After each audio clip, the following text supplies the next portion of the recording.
This video was brought to you by Brilliant. With 2023 now over, it's clear that the Tories had yet another terrible year. In 2022, the UK had 3 Prime Ministers, with Liz Truss being the shortest serving Prime Minister in British history. And while a successor, Rishi Sunak, was meant to steady the ship, it appears that he's simply overseeing the gradual sinking of said ship. The Tories are still around 20 points behind in the polls, factional infighting is still apparent, and discussions about what could happen post-Sunak are still taking place. As the incumbent Prime Minister, it's Sunak's job to try and turn these fortunes around. So how could he even do this? What is Sunak's plan? And could it actually keep him in number 10 beyond the next election?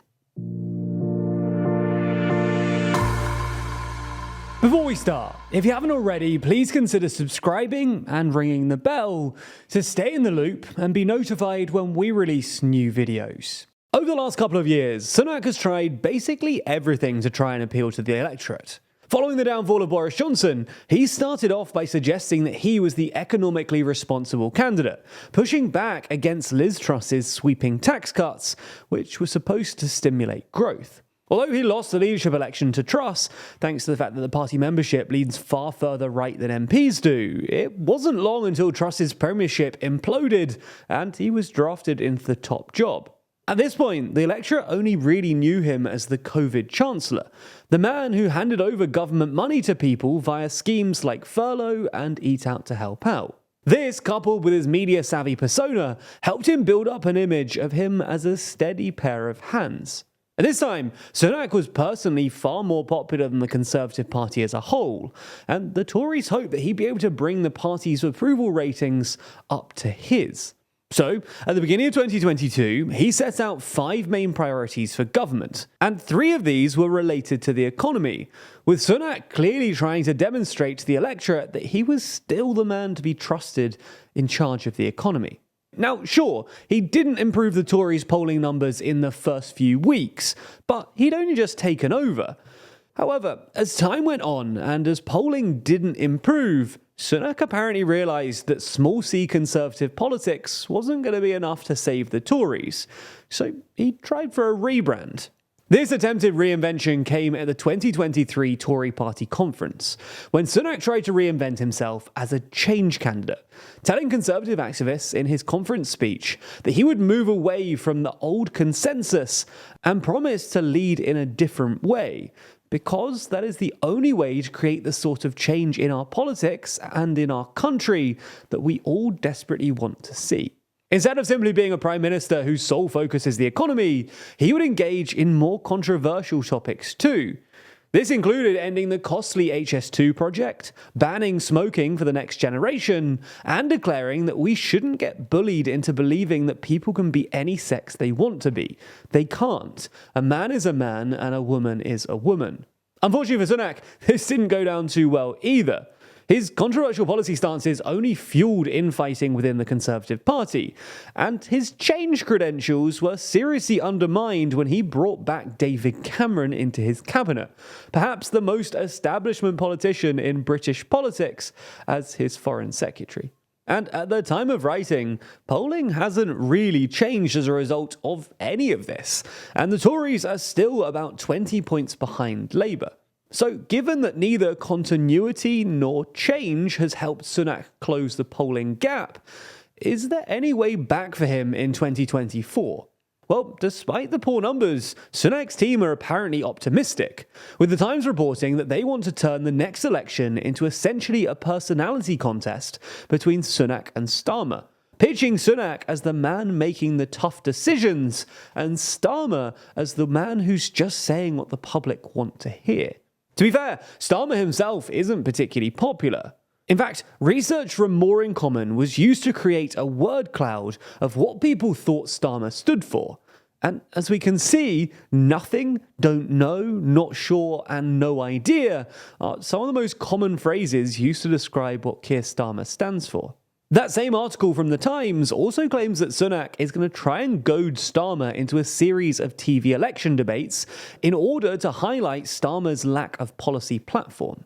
And it's reason that Sunak has proved that he's capable of winning these kinds of debates, because he did so during the leadership election with Liz Truss. So the thought process is that if he can bring the same combativeness to these debates against Starmer, then Tory strategists appear to believe that he could well point out that Starmer doesn't really stand for anything, and that voters should stick with the Tories.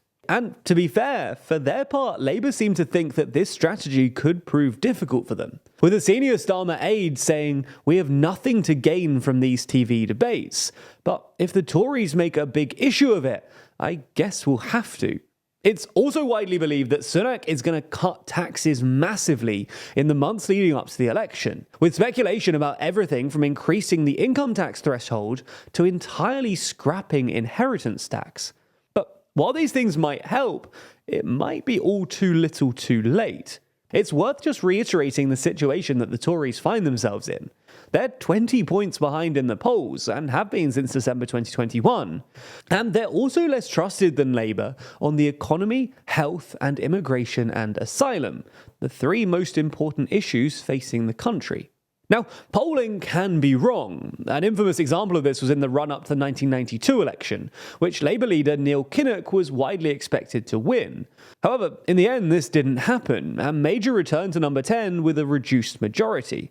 Now, whether 2024 is a repeat of 1992, or instead the Labour landslide in 1997, is not yet known.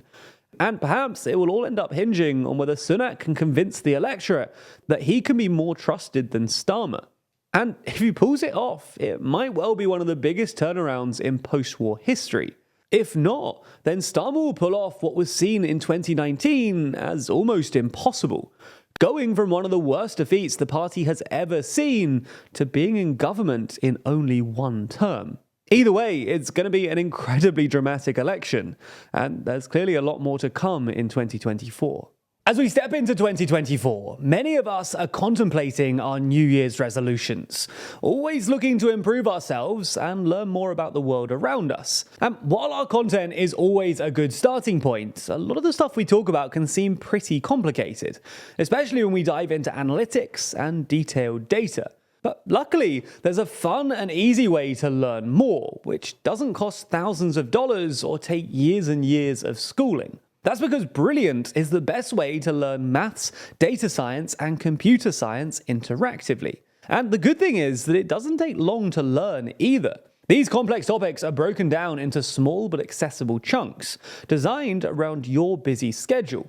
Even just a few minutes a day can help you with accumulating new knowledge over time in a fun and engaging way. As time goes on, you'll get used to that empowering feeling of learning too, because Brilliant isn't just about memorization and lectures. Brilliant teaches you by doing, using active learning techniques to teach you the principles behind otherwise complex topics, and ensuring that you actually understand what's going on. So, whether you want to brush up on your basic math skills, improve your employment prospects, or just have another New Year's resolution for 2024, you can check out everything that Brilliant has to offer free for a full 30 days by going to brilliant.org/TLDR. Plus, the first 200 of you will get 20% off Brilliant's annual premium subscription. Thanks for your support, and thanks to Brilliant for sponsoring this video.